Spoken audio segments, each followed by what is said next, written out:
Hello everyone, आज के session में हम जानने वाले हैं ईरान ने इजराइल के ऊपर अटैक क्यों किया। आखिरकार इजराइल ने ऐसा क्या कर दिया कि ईरान को मिसाइल और ड्रोन से हमला करना पड़ गया। क्या इन दोनों के अटैक की वजह से तीसरा विश्व युद्ध होना तय हो जाएगा। अभी आप लोगों को पता है कि रशिया और यूक्रेन वाले लड़ा रहे थे, फिर हमास यानी कि फिलिस्तीन और इसके साथ में इजराइल लड़ा रहे थे, और अब जो है इजराइल और ईरान का युद्ध भी प्रारंभ हो चुका है, यानी कि एक दूसरे के ऊपर ड्रोन और मिसाइलों से हमला किया जा रहा है। तो आखिरकार इजराइल ने ऐसा क्या कर दिया कि ईरान ने पूरे के पूरे 300 हथियार उसके ऊपर छोड़े हैं, यानी कि 150 प्लस ड्रोन छोड़ दिए हैं और बाकी बची हुई मिसाइलें उसके ऊपर दाग दी है। तो पूरा विस्तार से जानिए। उससे पहले अगर आप लोगों ने चैनल को सब्सक्राइब नहीं किया है तो जरूर से कर दीजिएगा, ताकि इसी प्रकार के वीडियो का नोटिफिकेशन सबसे पहले आपके पास में पहुंच सके। अब बात है 1 अप्रैल की। 1 अप्रैल को इजराइल ने ईरान की एम्बेसी पर अटैक कर दिया, यानी कि दूतावास पे अटैक कर दिया था। अब आप जानते हैं कि भारत और पाकिस्तान के भी रिश्ते कहीं ना कहीं बहुत खराब है। जब से आजादी मिली है तब से भारत और पाकिस्तान आपस में किसी न किसी बात को लेकर तनावग्रस्त रहे हैं। तो ये अकेले ही ऐसे देश नहीं है, ऐसे कई सारे देश हैं जो आपस में लड़ाते आए हैं, और लड़ाने की वजह से ही एक दूसरे में तनाव पैदा होता है, और तनाव के चलते इजराइल और ईरान काफी वर्षों से एक दूसरे को तंज कस रहे थे कि मैं जो है तुझे नहीं छोड़ूंगा, देख लूंगा, और उसी चीज के चलते अब जो है इन्होंने युद्ध प्रारंभ कर दिया है।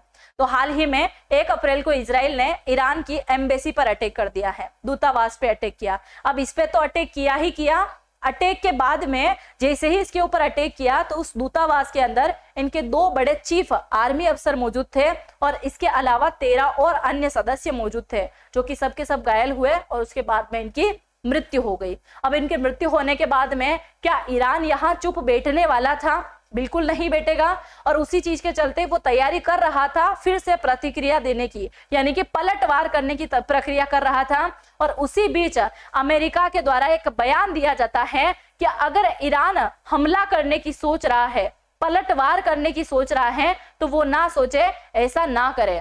और उसी चीज के चलते ईरान ने भी फिर से जवाब दिया अमेरिका को, कहा कि आप ही के आर्टिकल 51 के अकॉर्डिंग आपने बताया है, अगर कोई दूसरा देश आपके देश के दूतावास पे अटैक करता है तो आपका फर्ज है उस देश को सबक सिखाने का, मतलब उस देश के साथ में सही तरीका अपनाने का ही फर्ज आपका है। और उसी चीज के चलते हम क्या करेंगे, अब उसको सबक सिखाएंगे, यानी कि किसको? इजराइल को सबक सिखाएंगे। पर अमेरिका की बात मानने के लिए रेडी नहीं हुआ। और दूसरा, ईरान ने यह भी अनाउंसमेंट कर दिया कि अगर इजराइल की किसी ने भी एयरबेस के मामले में मदद करी तो हम इजराइल पे तो बाद में अटैक करेंगे, पहले उसी देश से निपटने का हम काम करेंगे। ठीक है, अब तो ये पहली बार का मुद्दा हुआ जो कि इजराइल का कहीं ना कहीं अटैक करना एम्बेसी पे बहुत भारी पड़ गया। अब यहाँ की बात करें तो बीते शनिवार की, यानी कि गई रात में ही हमारे यहाँ के मॉर्निंग 3 बजे वहां पे अटैक हो जाता है, यानी कि इजराइल के ऊपर अटैक करता है ईरान, जिसके अंदर तकरीबन 300 प्लस चीजों को छोड़ दिया जाता है, जिसमें 150 ड्रोन होते हैं और बाकी बचे हुए मिसाइल होती हैं। और उन मिसाइल को निपटने के लिए जो है इसके अंदर उपयोग होता है, एक तो अमेरिकी सेना जो है उसका साथ देती है इजराइल का, और दूसरा इजराइल के ही सैनिकों के द्वारा उन मिसाइल और ड्रोन से निपटा जाता है।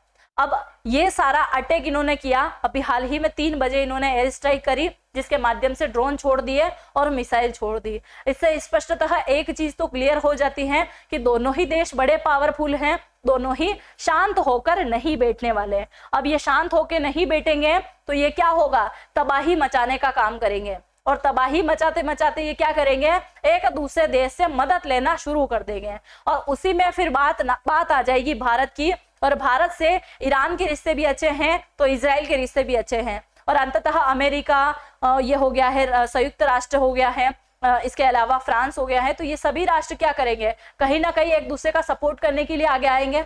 अभी तक आप लोगों को पता है कि अगर आपस में 2 देश लड़ाते थे तो उन सभी गर्मी में रोटी सेकने का काम करता है अमेरिका, यानी कि मिसाइल बेचना, हथियार बेचना, उसमें अपना फायदा उठाने का काम ये करता है। पर अब जो है बुरी तरीके से अमेरिका भी फंस चुका है, क्योंकि अमेरिका सोचता है उसके वहां अभी हाल फिलहाल जो है चुनाव आने वाले हैं, और चुनावी माहौल के चलते जो बाइडेन को अभी कुछ समझ में नहीं आ रहा है, क्योंकि ना तो इनकी बात इजराइल मानने वाला है, ना इनकी बात ईरान मान रहा है, और उसी चीज के चलते ये दोनों आपस में बड़ा बुरी तरीके से लड़ा रहे हैं। अब इनका युद्ध अगर नहीं रोका गया, इनको बिठा के अगर इनका सही ढंग से फैसला नहीं किया गया तो आगे ये बहुत भयंकर जो है तबाही मचाने वाले हैं। और उसी तबाही के डर से बहुत सारी चीजें सामने आ रही हैं। अगर हम हमारे ही देश की बात करें कि हमारा देश इस पे क्या प्रतिक्रिया दे रहा है, तो हाल ही में आज ही मॉर्निंग में हमारे विदेश मंत्रालय के द्वारा एक ट्वीट किया गया था एस जयशंकर के द्वारा, जिसमें कह दिया गया कि अगर हमारे भारतीय के कोई भी भारतीय व्यक्ति अगर ईरान के अंदर है या फिर इजराइल के अंदर है तो घबराने की बिल्कुल भी जरूरत नहीं है। आप सभी लोगों के लिए हेल्पलाइन नंबर जो है जारी कर दिए जाएंगे। आप जहां हैं वहां व्यवस्थित रहें। इसके अलावा अगर आप ईरान और इजराइल की अभी फिलहाल में यात्रा करने की सोच रहे हैं तो आप अपनी यात्राएं रद्द कर दें, क्योंकि वहां पे जो फंसे हुए लोग हैं उनको हम जल्दी से जल्दी भारत में लाने की कोशिश करेंगे। इसी के साथ है इन्होंने एक वेबसाइट भी जारी करी जिसके ऊपर आप अपना पंजीयन करा सकते हैं कि आप यहाँ पे हैं, आप वहां पे हैं, ताकि आपको भारतीय सेना आके जो है वापस भारत के अंदर लाने का काम कर सके। और उसी चीज के चलते अब भारत जो है वो भी एक्शन में आ चुका है। अब फिलहाल बात यह है कि दो देश और भी लड़ा रहे थे, पर उनको लेके इतना कोई खतरा नहीं था जितना खतरा ईरान और इजराइल की लड़ाई को लेके है, क्योंकि दोनों ही देशों के पास में बड़े खतरनाक वाले हथियार है। अगर इन लोगों ने परमाणु हमला शुरू कर दिया तो फिर तीसरा विश्व युद्ध होने से कोई भी नहीं रोक सकता। और अगर तीसरा विश्व युद्ध होता है तो कहीं ना कहीं भारत को किसी एक राष्ट्र का तो साथ इसके अंदर देना ही पड़ेगा, और उसी चीज के चलते बहुत ज्यादा नुकसान होगा। जो भी हो अपनी राय जरूर से कमेंट सेक्शन में लिख के जाइएगा। क्या तीसरा विश्व युद्ध होना तय हो जाएगा, या फिर ये युद्ध यही समाप्त हो जाएगा, या इन देशों को रोका जा सकता है, या पहले इजराइल की गलती थी या ईरान की गलती थी? जो भी हो अपनी राय जरूर से कमेंट सेक्शन में लिख के जाइएगा। चैनल पे पहली बार आ रहे हैं तो चैनल को जरूर से सब्सक्राइब कीजिएगा और अपने दोस्तों के साथ में इस वीडियो को शेयर करना बिल्कुल भी मत भूलिएगा। हम मिलेंगे किसी नेक्स्ट वीडियो में, तब तक के लिए जय हिंद, जय भारत।